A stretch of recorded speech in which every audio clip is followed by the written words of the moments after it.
Welcome to the Redevelopment Commission meeting of December 2nd, 2024. We'll start the meeting with a roll call.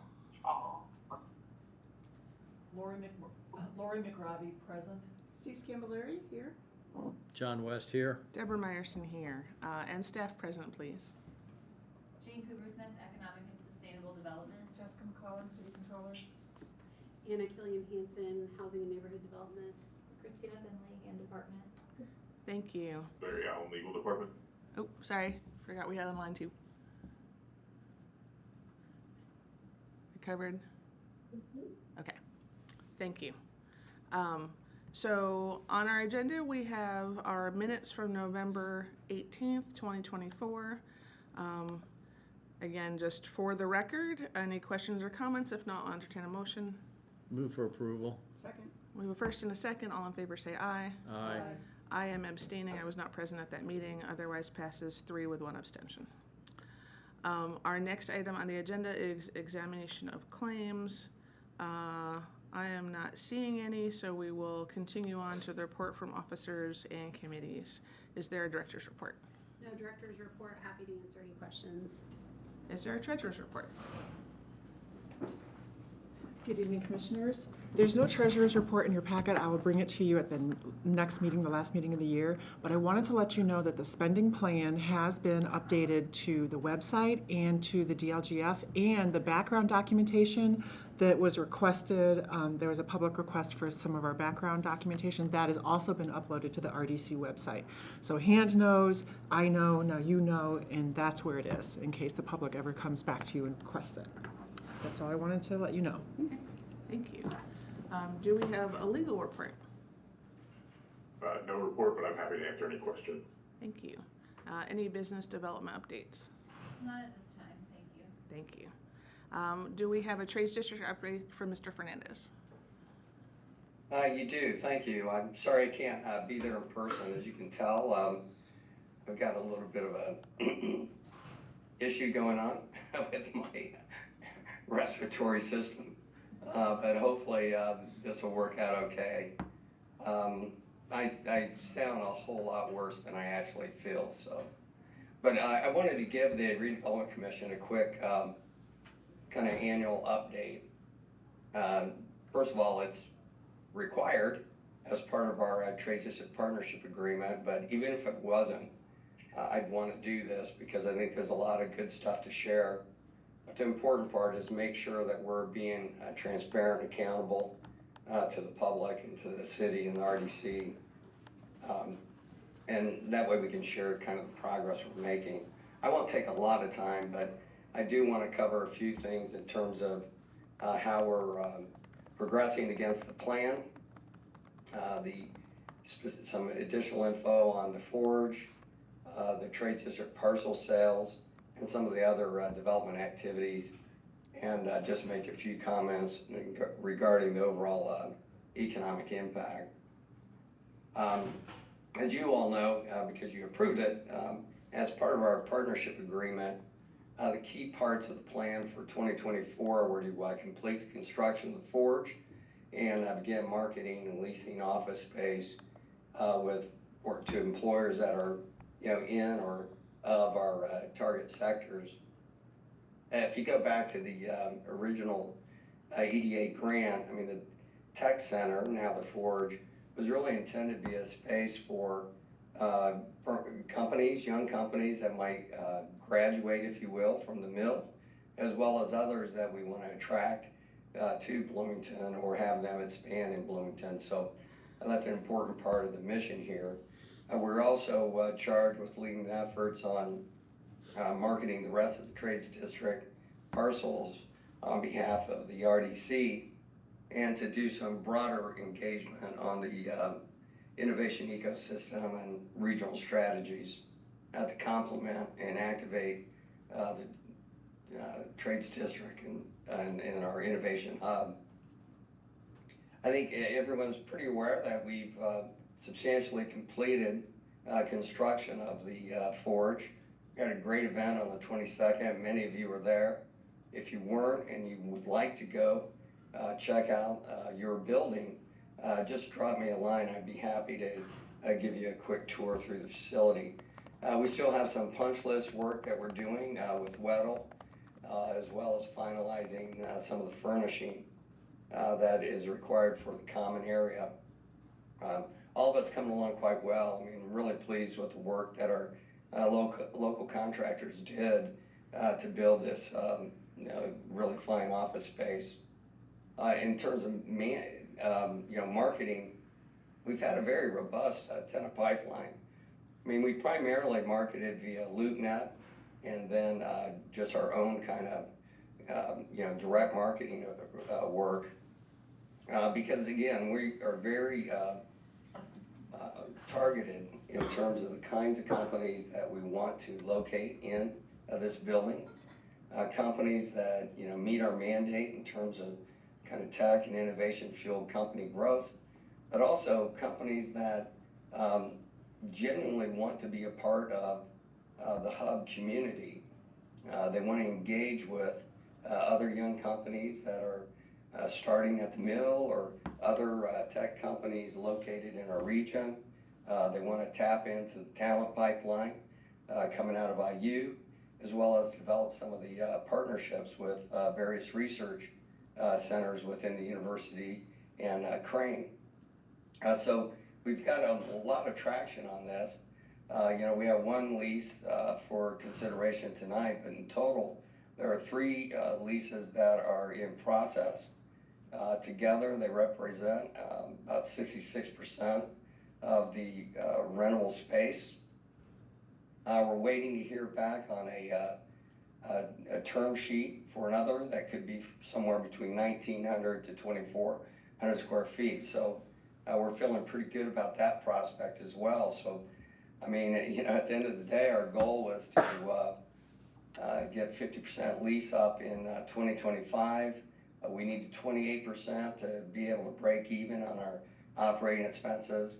As you can see, I mean, there was definitely demand for office space like this in Bloomington is kind of the punchline. In terms of the trade center parcel sales, 2 big pieces. One is, you all approved the sale of parcels 3 and 4 to Aluen LLC and Pure Development for our hotel project. Sales price again was $1.2 million. We're looking at 150, maybe a few more rooms with premium brand and really robust food and beverage amenities. If you don't mind, I've got with me tonight Charles Whitaker and Adam Seeger and some of his colleagues from the development team. Because of travel, they weren't able to attend the meeting when you all actually approved the sale of this land to them, the project agreement. But if you could indulge me, I wouldn't mind handing over the mic for a minute to Charles and his team so he can make some introductory comments to all of you. Yes, thanks, John. Can you guys hear me okay? Yeah. My mic on? Okay, well, good evening, everybody. And it's actually nice to see everybody again. I actually was there, I don't know if you remember, John, in person at the May meeting when we presented. So I did meet many of you that night. Today was impacted by some issues up north, but due to the wonders of technology, we're able to all be together right now.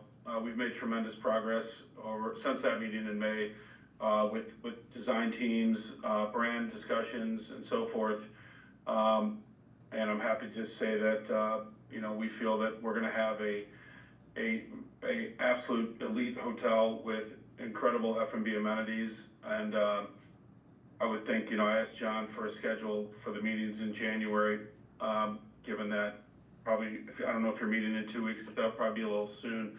But coming out of the first of the year, I would like to be there in person to, present to everybody sort of where we're at. But, I don't want to give away everything right now, but we're making great progress, and we're very excited because I think this is going to be a property and an asset that Bloomington's never seen before. And I know it will be when we're done. So with that, I'll let Adam or anybody else speak or answer any questions. Hi, I'm Adam Steger, thanks Charles, with Pure Development, joined by my colleague John Carpenter. who's on as well, and we're just, really excited to be part of the project.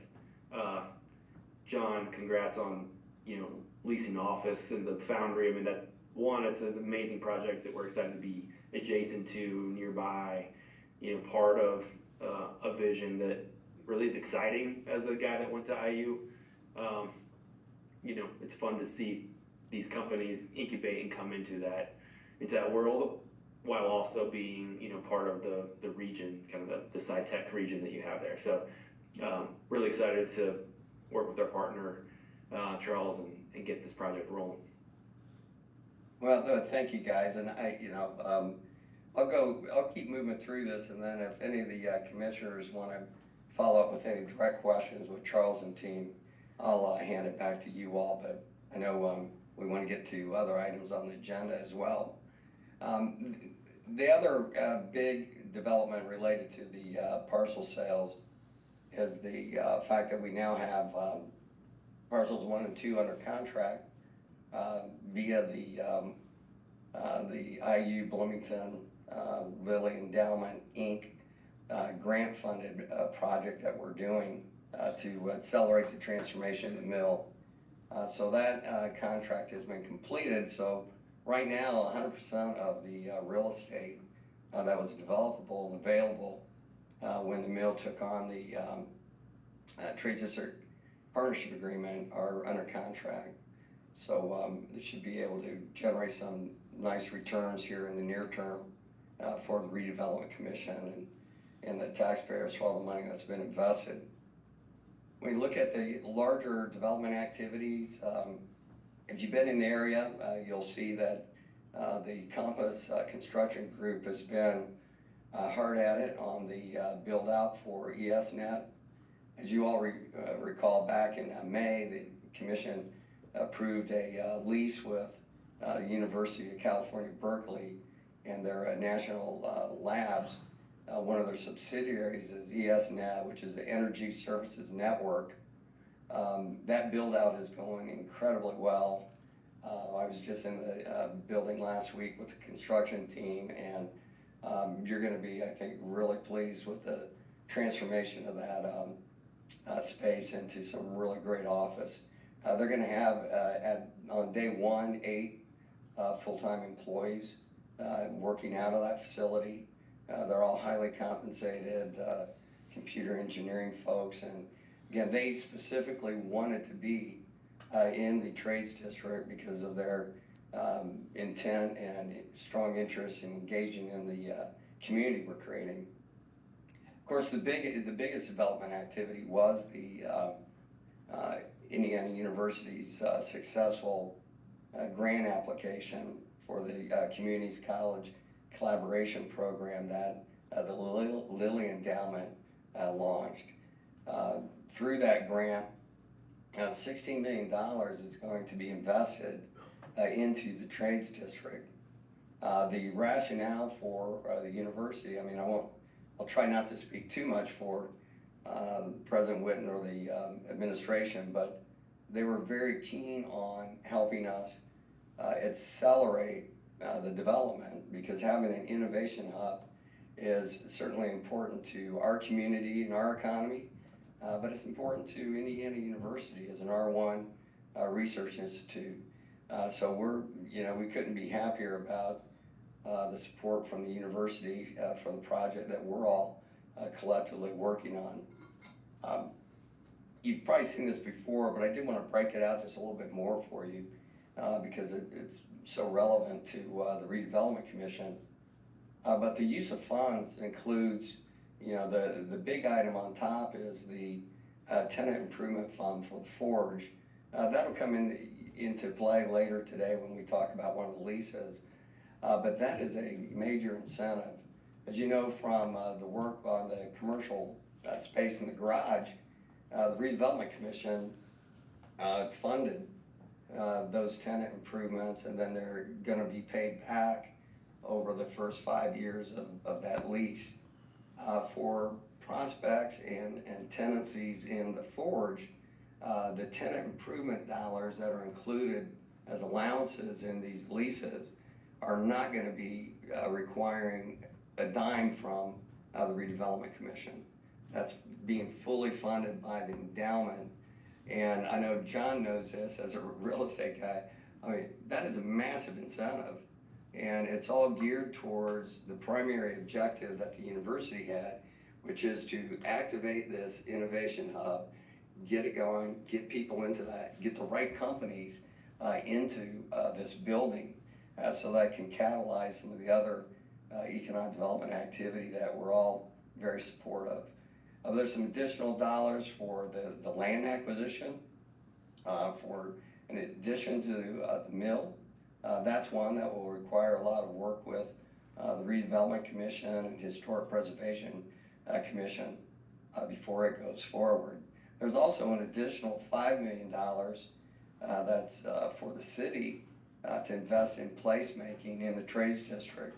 Everything from gateway signage to public art, all those key elements that are going to really help brand and define this distinct neighborhood that we're building. So I couldn't be happier to have been able to be a small part of landing that kind of grant investment into the trades district, because it really is can be transformational for the work we're doing. You know, overall impact, we're going to work with the Trades District Advisory Board and some of the folks at the university and with us to build a better, more robust model on how we're going to track and report out the economic impact.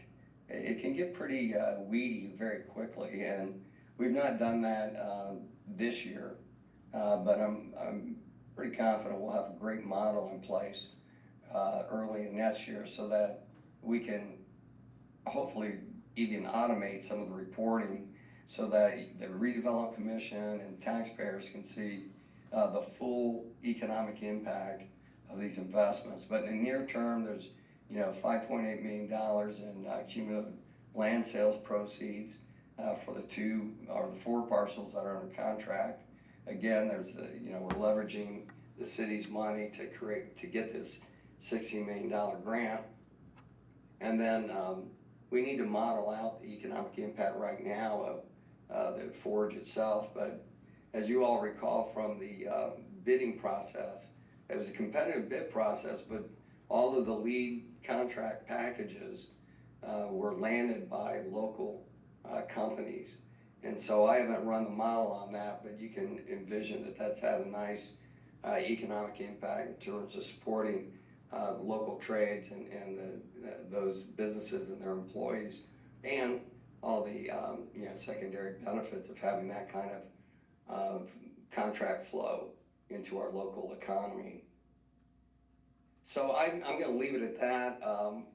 If folks have questions, you absolutely know where to find me, but I would be happy to answer any questions tonight, assuming my voice holds up. Will these slides be available with the next set of minutes, or?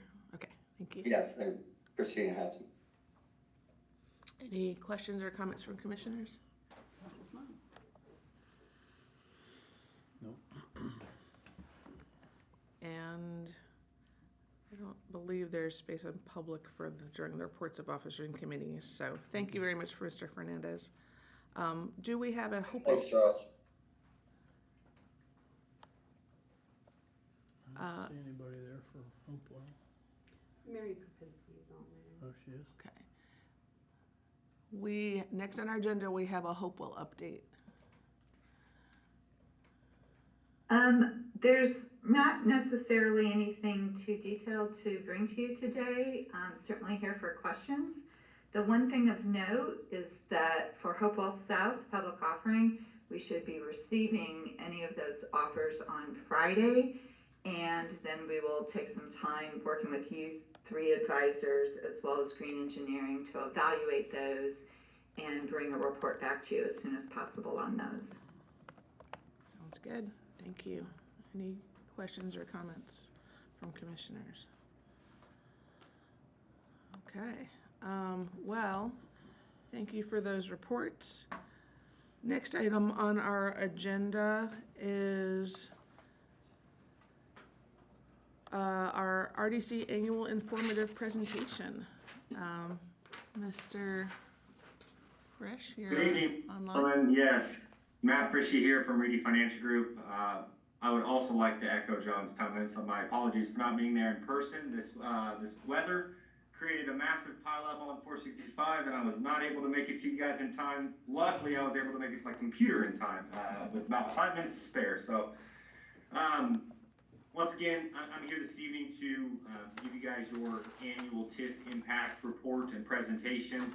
This would be the satisfaction of the final RDC reporting requirement for Bloomington RDC for the year 2024. So without further ado, I will share my screen and I can walk you through the report and answer any questions once we get through it.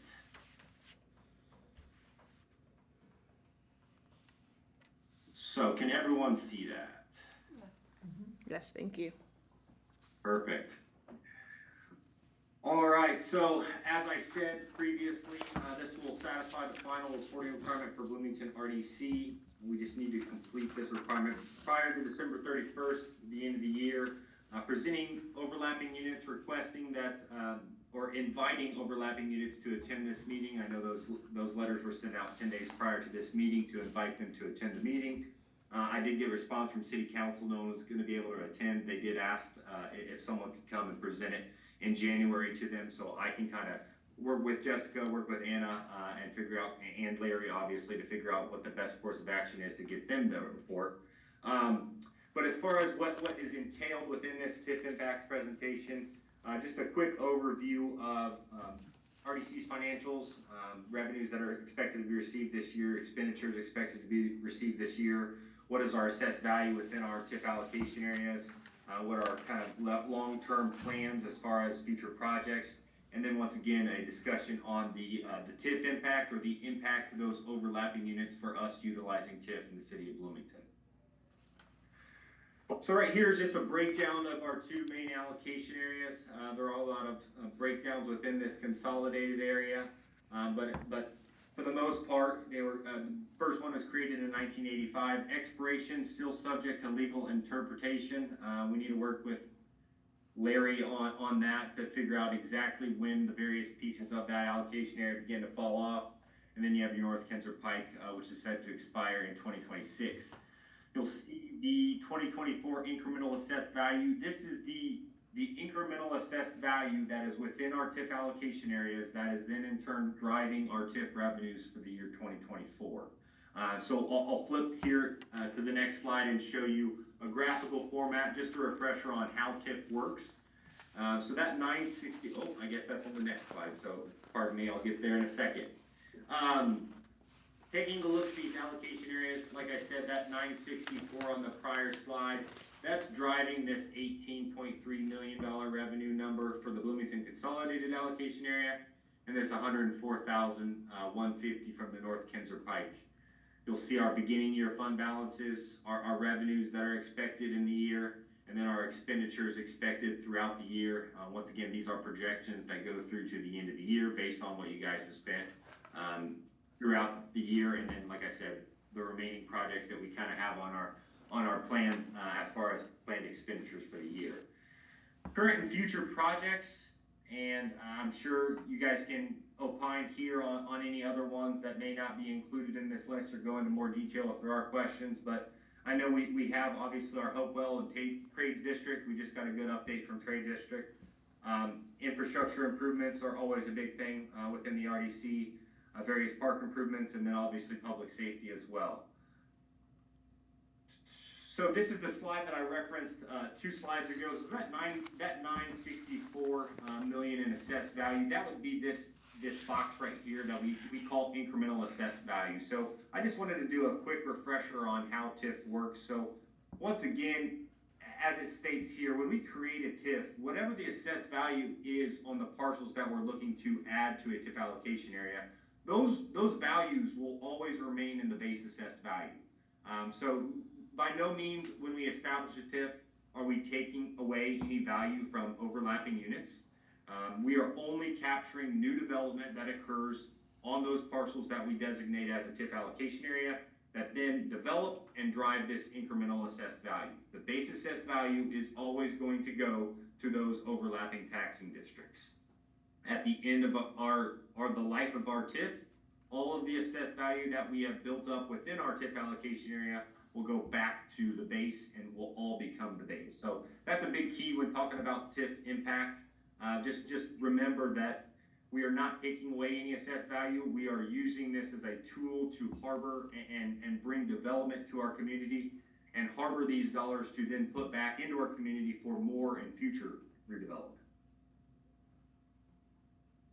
So in order to really quantify what is our TIF impact on overlapping units, we kind of have to enter into a hypothetical scenario where we assume that all the developments that have occurred within our TIF allocation areas were to still occur without the use of TIF.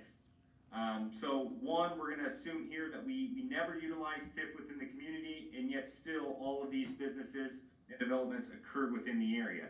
We're also then, in order to quantify this TIF impact, we're going to assume that essentially we're going to be going into a hypothetical scenario where tomorrow, what would happen if we released all of that assessed value that we have in our TIF districts? What would it do to overlapping units as far as revenue collections and impacts from a dollars and cents standpoint?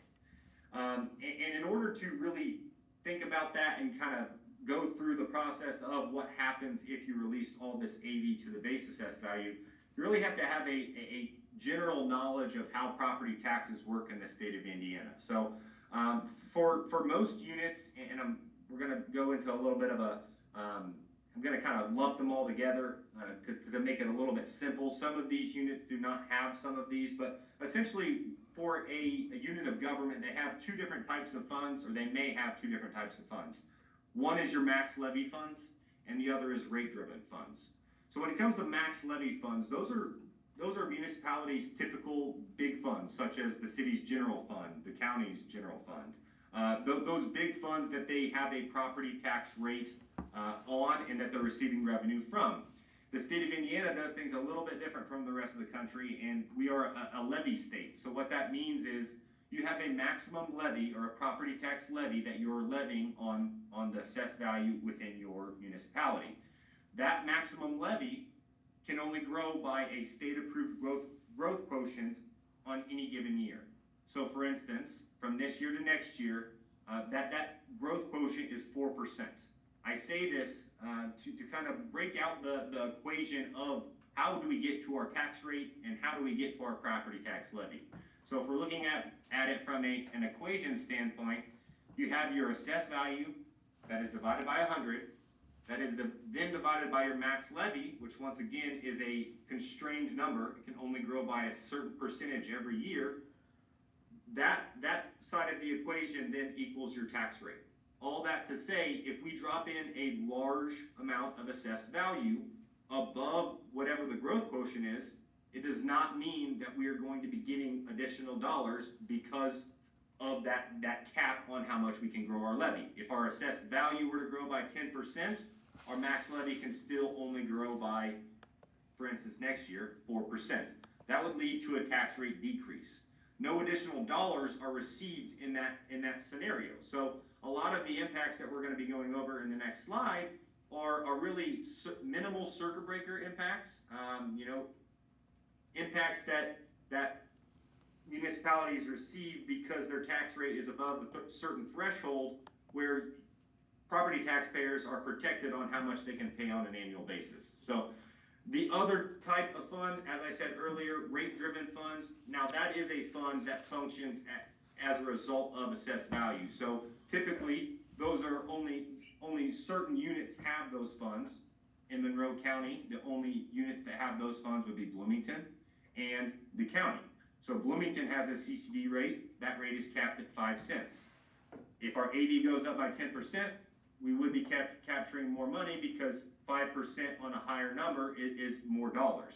The county's CCD rate is capped at 3 1/3 cents. So once again, same scenario. If more AVs dumped in, more revenue could be received. So we break it down on the next slide to show you circuit breaker impact and the rate-driven fund impact. So you'll see very minimal impacts from a circuit breaker standpoint and these are somewhat conservative, because we're taking a look at the DLGF circuit breaker report for 2024, and we're saying, okay, we know we have some taxpayers in the 1% circuit breaker bucket and the 2% circuit breaker bucket. Let's just assume that all of that circuit breaker impact outlined on that 2024 circuit breaker report from DLGF were to be released or would be redeemed with the release of all this assessed value. Very likely that wouldn't be the case. If we release all the assessed value you guys are harboring in your TIF allocation areas, you know, the tax rate would drop. So that's the main impact of TIF, is we're keeping our tax rate artificially higher. However, it wouldn't drop it down below a $1 taxing district rate. So there still would be some 1% circuit breaker impacts. But essentially, once again, all that to say, we're being conservative in this analysis. Circuit breaker impact for Bloomington Civil City, $50,674. The big one, like I said earlier, is that rate-driven fund impact of $460,163, which constitutes the roughly just over $510,000 as far as an impact from Bloomington Civil City. We'd like to compare this to the budget, the unit's budget, because for $510,000 seems like a good amount to me. But as is in relation to their 2024 budget, you'll see it's less, just over 0.5% of Bloomington Civil City's total 2024 budget. So I won't go through and read all of these numbers, but all this to say, if you look at the total circuit breaker impact for all the units that our TIF impacts, and then the rate-driven fund impacts, mainly, like I said, only two in our jurisdiction from our TIF standpoint, Bloomington Civil City and Monroe County. That impacts $781,409. We combine those two dollar amounts to say, all right, if we release all this assessed value, the revenue that would be split amongst the overlapping units, the majority of which going to Bloomington and Monroe County, would be $973,196. Alternatively, because we're using TIF and we have this assessed value in a TIF allocation area, this year we're projecting that we collect $17,863,234. That's a difference or a increase because of the use of TIF of $16,890,038. And what we call that is TIF margin of 95 cents. So what that essentially means is for every dollar that the RDC is collecting, 95 cents of it is margin, or an amount that is generated because of the use of TIF rather than that assessed value being in the base assessed value. So once again, this kind of just goes over what I just said. The big hitter right here, like I said, every dollar that you guys collect, 95 cents of it is created because of the use of TIF. $16,890,038 are collected because of that use of TIF, as opposed to that value being within the base assessed value.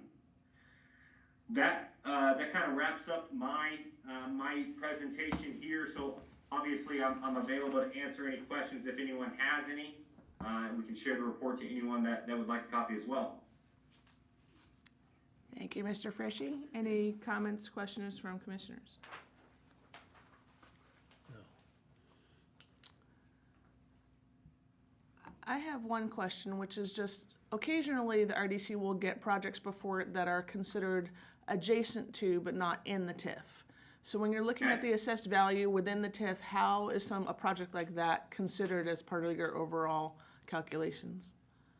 So we are only considering the assessed value that is within the parcels in our allocation area. So we do not look at those developments that are outside the boundaries of our TIF allocation area. Okay, thank you. Yep. But as a segue to her question, but the expense is included in the TIF allocation in the TIF allocation area, correct? Even though the TIF was spent adjacent to. It very well could be, right? The use of TIF, the key for the use of TIF is it needs to benefit the economic development area, which is sometimes an area that is a little bit outside your TIF allocation area. But once again, benefit, right? If it's a project right across the street from a parcel that's in the TIF, and we need to do a road project or some infrastructure, that still would benefit the allocation area. So yes, there definitely can be expenses within there that are benefiting the area, but maybe not necessarily inside the TIF allocation area parcels. Thank you. Thanks. Anything else from commissioners? Okay, seeing none, we will Is continue. there an exam on this? Actually, I have a very, I'll ask you next time I'm there. more of a basic TIF question. Is it, I'm noting that the Kinzer TIF is about to expire. Can these be renewed, and do we ever want to consider that? So you can add them, you can create a new allocation area on top of once it expires. Now that the caveat there would be whatever the assessed value that is within that North Kinzer Pike allocation area, when it expires, as I said earlier, it will go to the base. So then if you created a new allocation area on those exact same parcels, you know, the base assessed value is now higher, and your incremental assessed value resets back down to 0. So it would need further development on top of in order to generate incremental assessed value and TIF revenues. What is the typical process for, let's say, looking at a pending expiration of a TIF allocation area, of how to evaluate what the impact's been, whether it might be renewed, who's doing that evaluation, and who has been proposing whether a renewed or a revised allocation area based on the expiration? Well, I mean, a lot of times we help advise, not necessarily saying that we have yet. I know that's something that we're going to be working with Larry to really dive into when these allocation areas were established, what was the statute at the time of establishment that then will drive our expiration. I think, as you guys know from some of the workshops, or from the workshop, you know, we're developing this TIF financial plan that really kind of details all the aspects of the TIF allocation areas and the revenues that are derived from those areas. It's very important, especially with you guys having that big consolidated area. That was once again, that was several different areas that at one point were consolidated into one larger. So they're going to have various different expirations as we progress into the future. So it's of vital importance to know when those pieces of assessed value are falling off and what's the revenue impacts of those. So to answer your question, I think it's something that the RDC has expressed a desire to work on and develop a little bit more. So, you know, I think the plan is for us to work with Larry to kind of fine tune that and bring to you guys the, hey, here's when these assessed values are going to fall off. Here's when your revenues are going to be starting to drop. So always important to be looking what's that next area that we want to develop and create as an area to bring in those TIF revenues so we can sustain the project level that we are currently paying for. Thank you. A pleasure. Okay. If there are no other questions or comments, appreciate your time today. Thank you very much. My pleasure. Sorry I couldn't see you guys in person. Glad you could make it, though. Next item on our agenda is Resolution 24-85, Amendment to Agreement for Architectural and Engineering Services with Axis Architecture and Interiors LLC for the Forge. It looks like Ms. Cooper Smith is here to speak to that. Short chair. Hi, everyone. Jane Cooper Smith, ESC. Nice to see you all.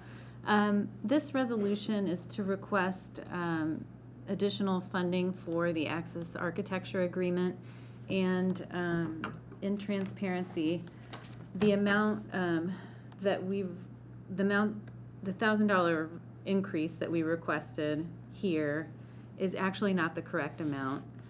When communicating about this, it was worded in a weird way.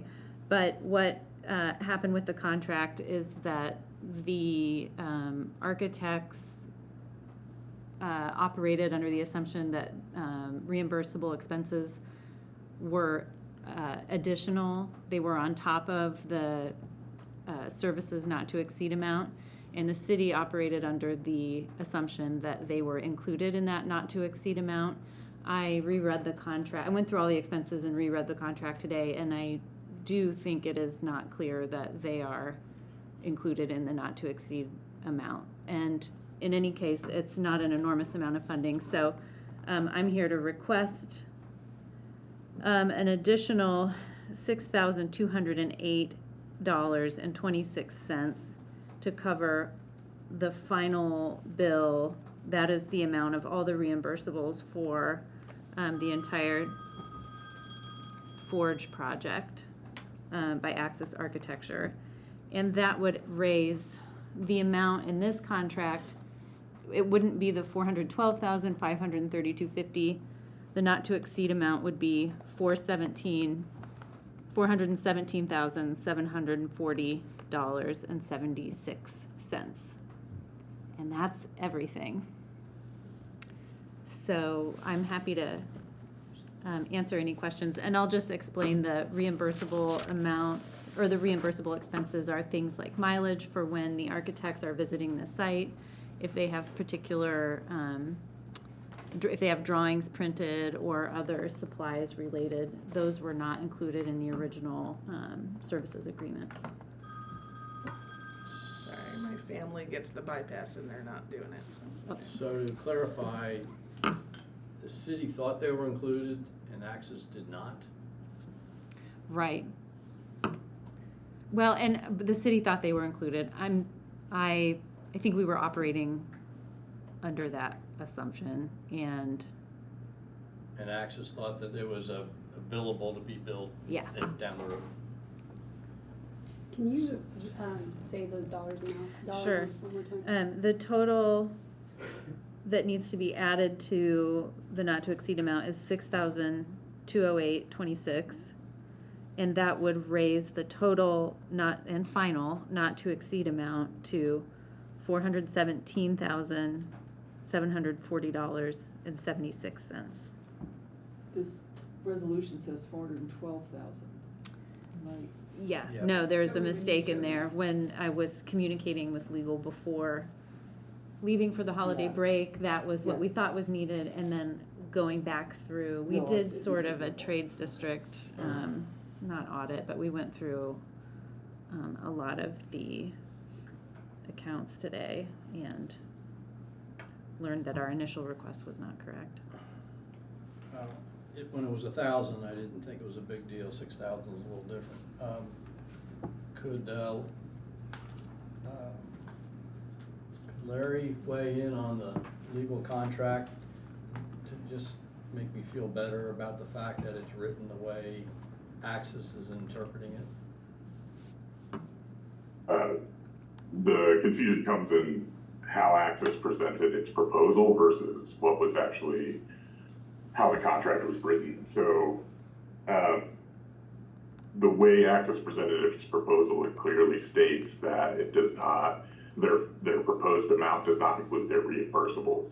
They did give an estimated amount for what those reimbursables would be over the project, and that was included in the proposal, but when the contract was written, it excluded any of those charges. It just went with a not to exceed amount under the proposal. It did not take into account the estimated reimbursables. And that's typically what we do, is we typically add the reimbursables onto the not exceed amount so that we have a good estimate of what the total charges are gonna be.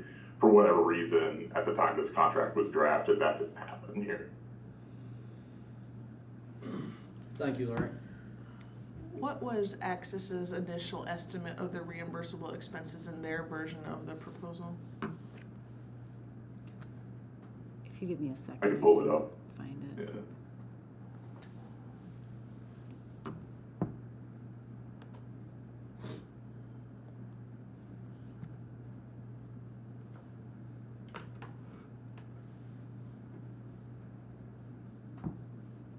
Or maybe I can't.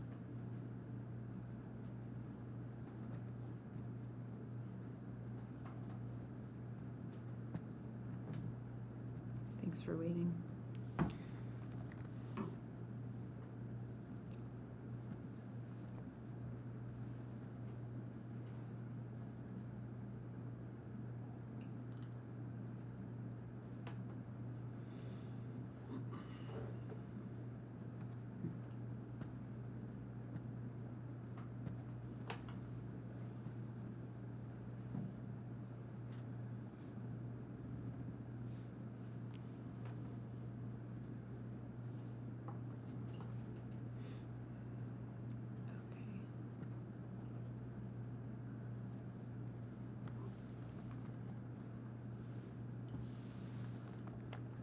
So they had said we anticipate, this was in 2021, I think.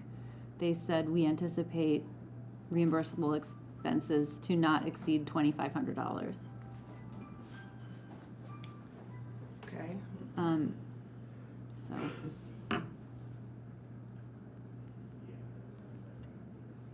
No, that was from 2020. So if this had been done, well, let's just say, Larry, if you had done this, perhaps, I'm assuming you didn't, how would we have protected ourselves? I mean, would their reimbursable expenses, for example, been capped at 2,500?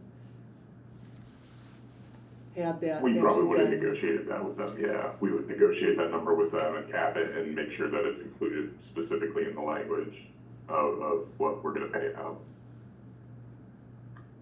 I mean, this is more than 100% than their original estimate, so I'm trying to understand just how to, if there's still any negotiating possibility. It seems a little excessive to me, even based on the expected, given that they came up with their own estimate of their reimbursable expenses, and I understand that there was a technical error where it wasn't described that way explicitly in the contract, but it's not just adding the 2,500 back in, it's adding over 6,000 back in, so I'm trying to understand what the latitude is here. And I'll just say, from my perspective, if this had gone in an ideal way, ESD is really managing the finances under the controller's office's supervision. We would have been tracking that amount, and then we would have had communication when we were approaching that amount. I don't know if it's the number of hands that have touched this project over time, or the fact that it's, transferred to a few different project managers within city, and then with Mr. Fernandez, who's doing a really great job managing it. I think it was a detail that was lost, and I don't know, in terms of the amount,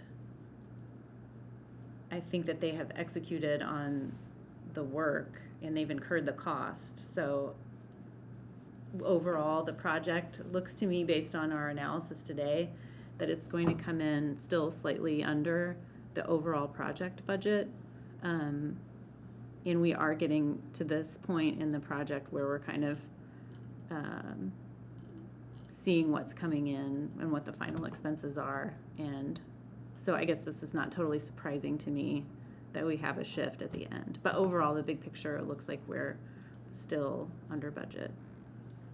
Do you have a detailed explanation of what these reimbursables are? I do. They're included in every invoice. I don't want to see it. I just want to know that you have it. Mm-hmm. Did Access have an explanation as to why we had this overage? No, let me restate that. Why we had an overage to this extent? We haven't communicated about that aspect of it, to be honest. I was so surprised that we were over our not to exceed amount that I was just trying to iron out the details of what comprised those expenses. And so I haven't asked them for an explanation of why we're over budget. And a corollary question, what are the implications of not approving this tonight and perhaps revisiting it at our next? I don't think we're not going to put Access out of business if we want to get additional context and consider addressing this at a later time. This is the end of the claim cycle today, so I suppose that would mean that they wouldn't get paid in 2025 or 2024. It would be pushed back to 2025. But I don't imagine that would be problematic for a company like Access. I know the resolution is written the way it is. Well, actually, the resolution's written at 1,000. I'd approve that. But what you're trying to amend it to gives me some concern.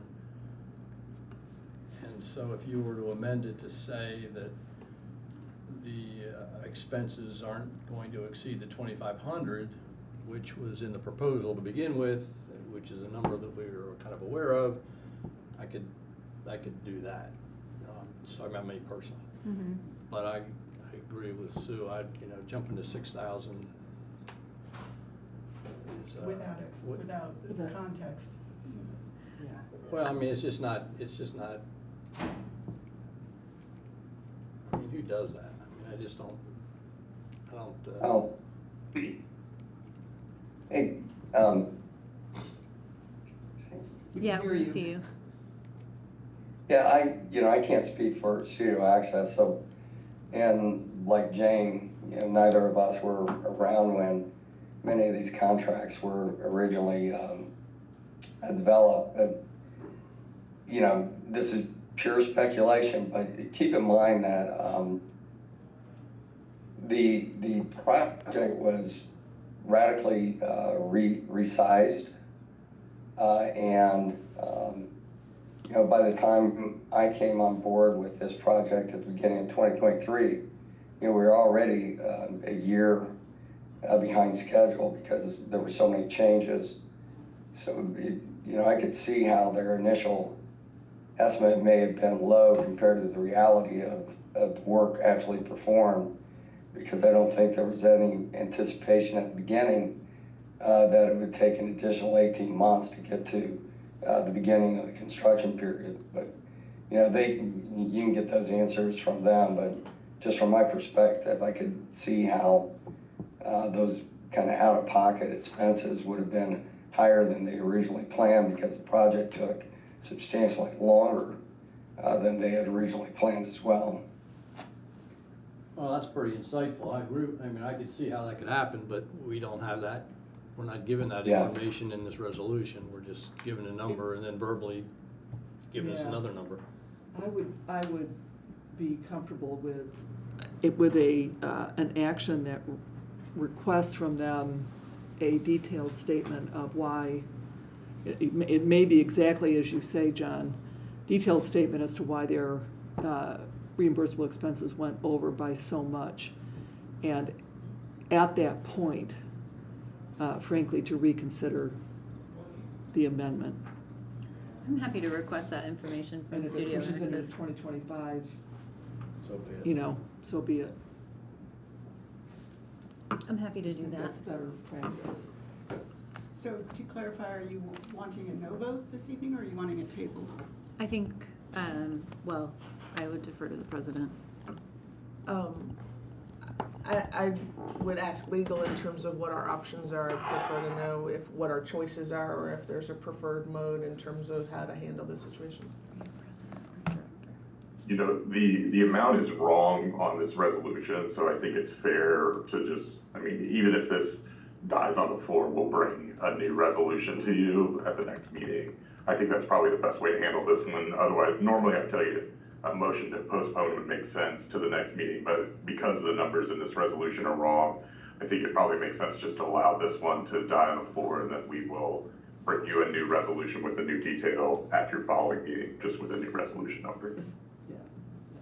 Assuming they can get us the detail by then. I guess we can simply I'll tell them move that for they need approval, to, then you all can for us to take vote. action. And when you say allowed to die on the floor, just to clarify, do you mean vote it down, or do you mean just not vote at all? Or take it off the agenda or something.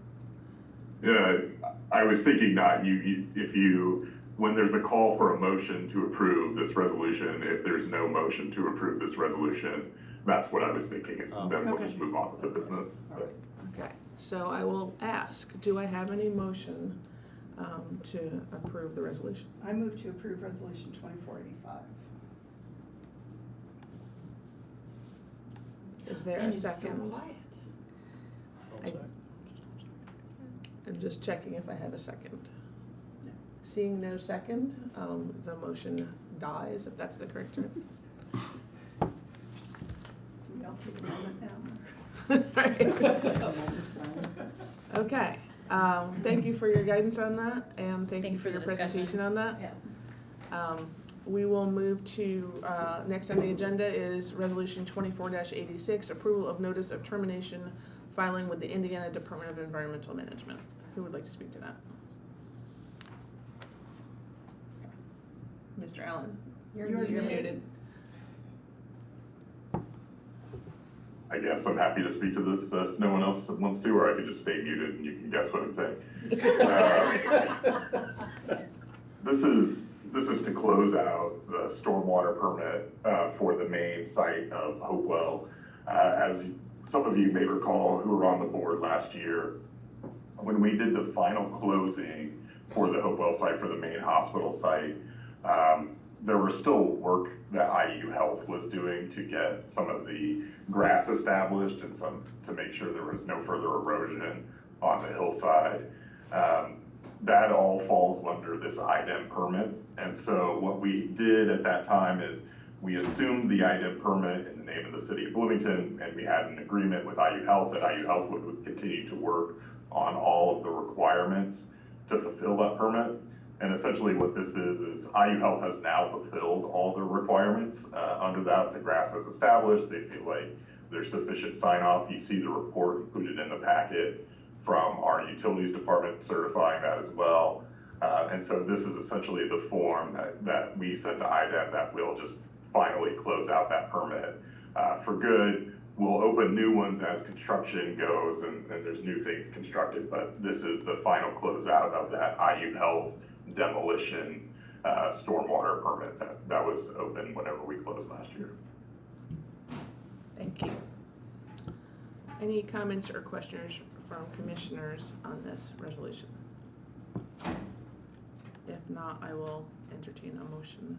I move to approve resolution 24-86. Second. We have a first and a second. All in favor say aye. Aye. No one opposed. Motion carries unanimously. Thank you. I see that resolution 24-87 is canceled on the agenda, so that will be for a future agenda. We will move ahead to resolution 24-88, approval of a lease with the Forge for Branch Fire Incorporated, doing business as Folia. Who would like to speak to that? Mr. Fernandez? Sure, I can start us off. This is the first of the several lease proposals that we plan to bring over the coming few weeks. Folia is a software development company that was founded by a local entrepreneur named Ravi Bhatt. They are currently a mill tenant and a company that's been supported by our local Flywheel Fund as well as Elevate Ventures and others. This is not Mr. Bhatt's first startup, so he's a serial entrepreneur, very successful in this area. What we're looking at is what we're calling Unit 1, and if you, it is the only small office in the Forge.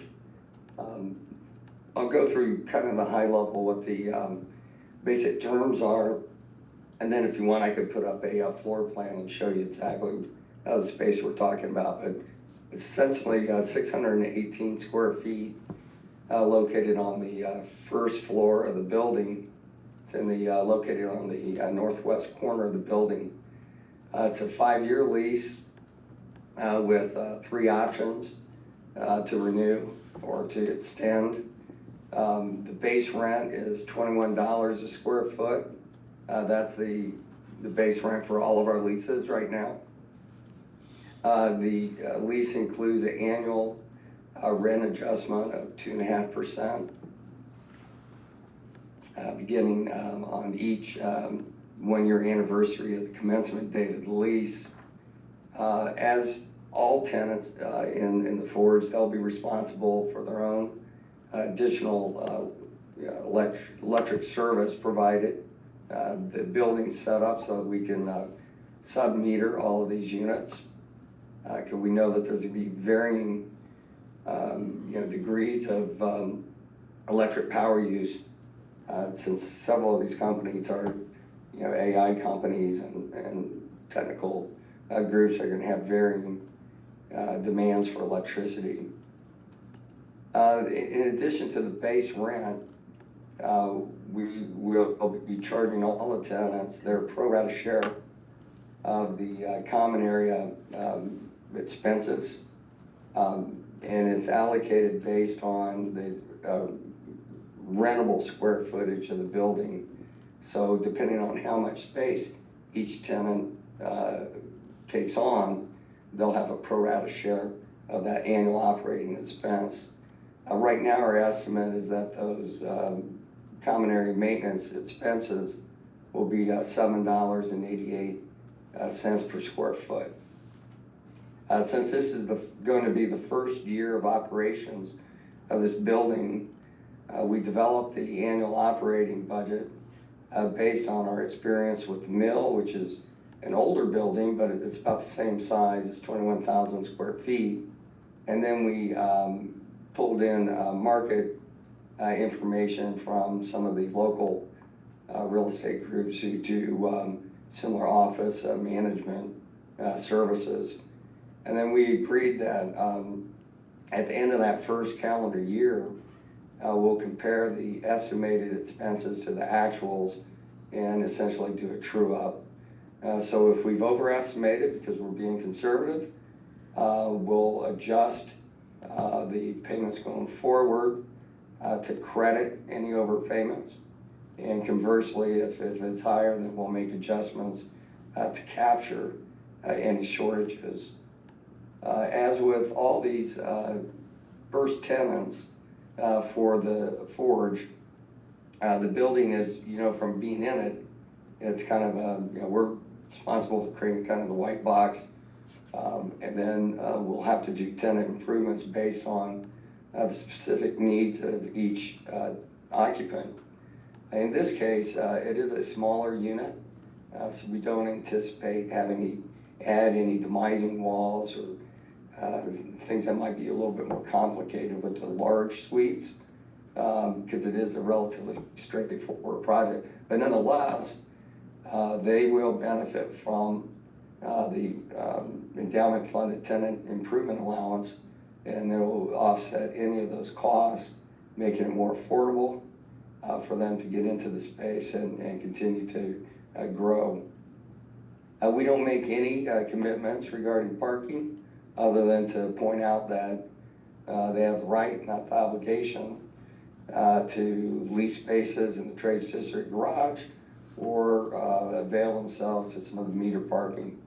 The tenant will be responsible for the cleaning and upkeep of their own offices.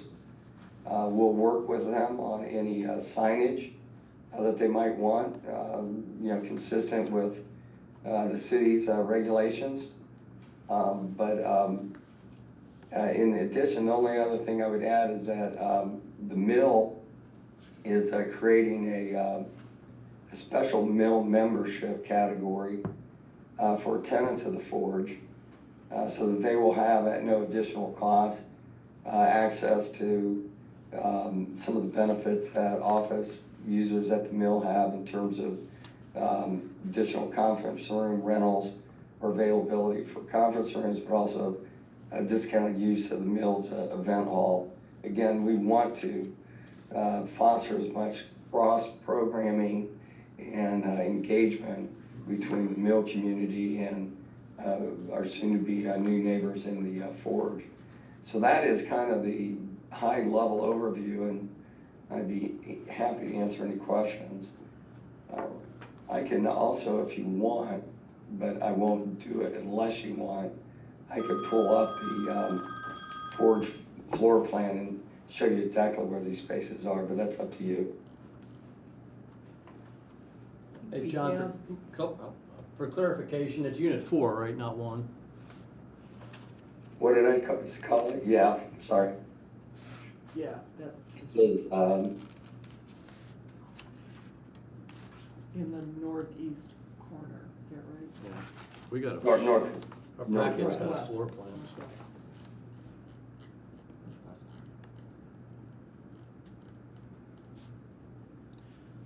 Northwest. John, your comments yes, about, you're right. your comments about parking, I thought were good. It's not a section in this lease, you might want to add it. It's not, maybe not this document, but in the future, it'd be a good boilerplate. That's a good point. It was in their term sheet. Thanks, John. Is there a term sheet, an addendum to the lease, or? No, I mean, it was something that we put out a term sheet and try and do any of the negotiations prior to actually drafting a lease. As a result of the term sheet. Okay.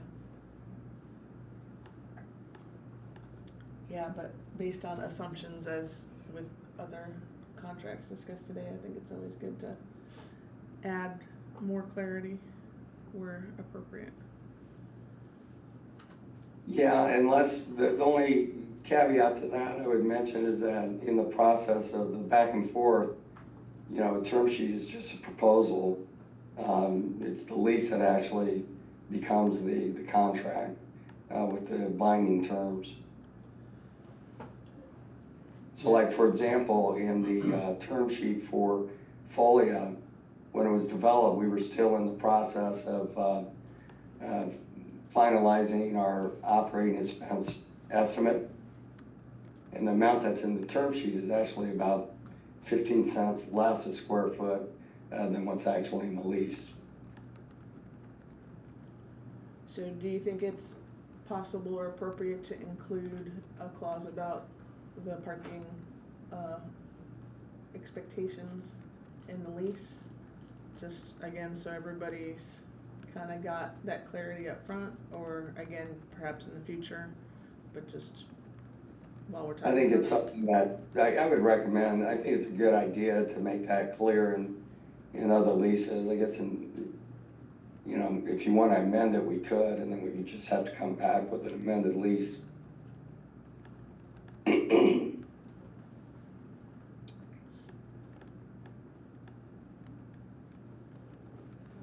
Any other comments, questions from commissioners?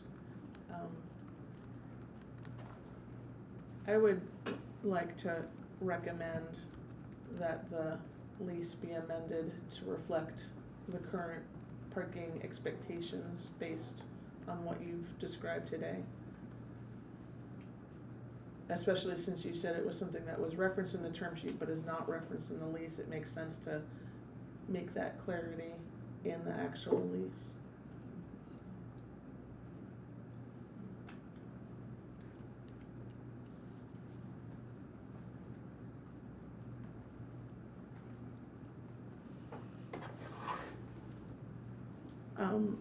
If that were to happen, is that something that you would return to us with the revised lease? Again, this is based on a model lease that the RDC had originally approved.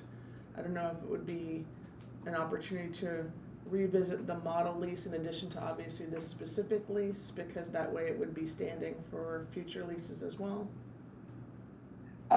You know, to be honest, I'd be happy to do that, commissioners, because as John and I were talking about, there's some clunky language that when we look at it in the abstract, it seemed to make sense, but in practice, there's probably a couple of points related to the operating expenses and the common areas that would benefit from some refinement.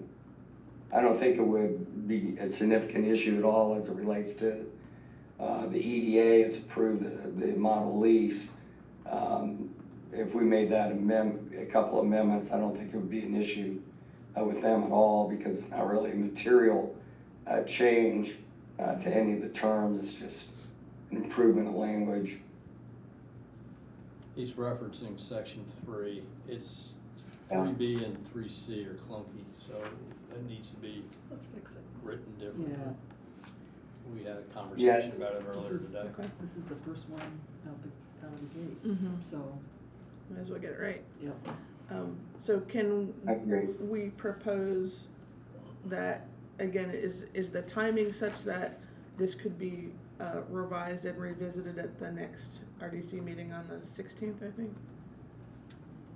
Yeah, for this one, I don't think that'd be a problem. So with this resolution, I'm just kind of consulting with legal and staff. Would we do maybe something similar of request a motion, and if it does not get a second, then, or a first or whatever, then we will revisit? I think in this case, this would be proper for a motion to postpone to the next meeting. Okay, Since we're talking about the lease agreement itself, but the resolution itself as a whole is still proper. okay. So I think the cleanest way to handle this one would just be a motion to postpone to the next meeting, and then we'll make sure it's on the agenda the next time. I'll Okay. move we defer this resolution to the next meeting. Second. We have a first and a second. All in favor, say aye. Aye. Motion approved unanimously. Thank you. So that's our last item on the agenda. Is there anything else for the good of the order this evening? If not, I will entertain a motion to adjourn. So moved. Second. Thank you. Thank you for your time this evening. Everyone.